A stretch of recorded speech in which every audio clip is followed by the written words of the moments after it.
গোটা ভারতবর্ষ সঞ্জয় রায়ের বিচারের অপেক্ষায় ছিল। প্রত্যেকটা মানুষ চাইছিল সঞ্জয় রায়কে ফাঁসির সাজা ঘোষণা করা হোক, কিন্তু কোর্ট তার সাজা ঘোষণা করলো যাবজ্জীবন কারাদণ্ড। এত বড় অপরাধের শাস্তি ফাঁসি না হয়ে যাবজ্জীবন কারাদণ্ড। কোর্টের এই রায় মেনে নিতে পারছে না অভয়ার মা বাবা। রাজ্যের মানুষের ভিতরেও একটা রাগ কাজ করছে সঞ্জয় রায়কে ফাঁসির সাজা না দেওয়ার জন্য। কিন্তু আমার মতে কোর্ট ঠিক রায় দিয়েছে। শুনে অবাক হচ্ছেন তো? 2 মিনিট অপেক্ষা করুন, সব বুঝতে পারবেন। প্রথমে এই ভিডিওটা দেখুন। আমার রিয়াকশন ইজ ভেরি ক্লিয়ার। আমরা প্রথম দিন থেকেই ফাঁসির দাবি করে এসছিলাম এবং আজকেও আমরা সেই দাবিতে অটুট আছি।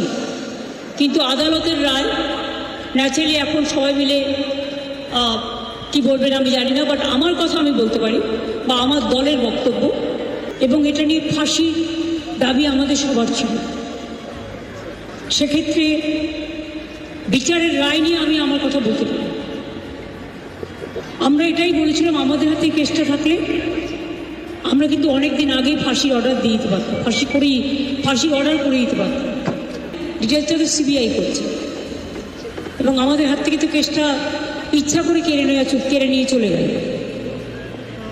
আমরা তো বলেছিলাম আমরা যদি করতে না পারি তাহলে আপনারা সিবিআইকে দিন, আমার কোনো আপত্তি নেই, কারণ আমরা চাই বিচার হোক। কারণ আমি ফাঁসি হলে অন্তত মনকে সান্ত্বনা দিতে পারতাম। উনি বলছেন যে ওনাদের দাবি ছিল ফাঁসির, আর ফাঁসি দিতে পারলে মনকে সান্ত্বনা দিতে পারতেন। ঠিক একই বক্তব্য ওনার ভাইপোর। করের টাকা নষ্ট করে কাউকে জেলবন্দি রাখার অর্থ নেই, ফাঁসি একমাত্র পথ। আসলে কি বলুন তো, সব প্রমাণ তো ওনারা নষ্ট করেই দিয়েছেন। এখন শেষ প্রমাণ সঞ্জয় রায়কে পৃথিবী থেকে সরিয়ে দিতে পারলে আর কোনো চিন্তাই নেই। সত্যি রাজনীতি কি করে করতে হয় সেটা এনার থেকে শেখা উচিত। সন্দীপ ঘোষকে বাঁচাতে সুপ্রিম কোর্টে কাঁড়ি কাঁড়ি টাকা খরচা করে উনি কপিল সিব্বলকে দাঁড় করিয়েছিলেন। উনি আবার বলছেন যে দোষীর শাস্তি চাই। উনি দোষীর শাস্তি চায় না, দোষীদের বাঁচাতে চায়।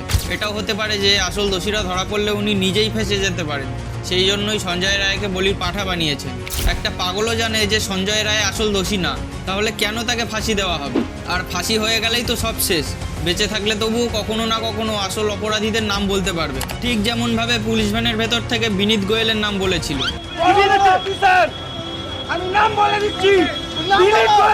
আর এটারই ভয় পাচ্ছেন মুখ্যমন্ত্রী।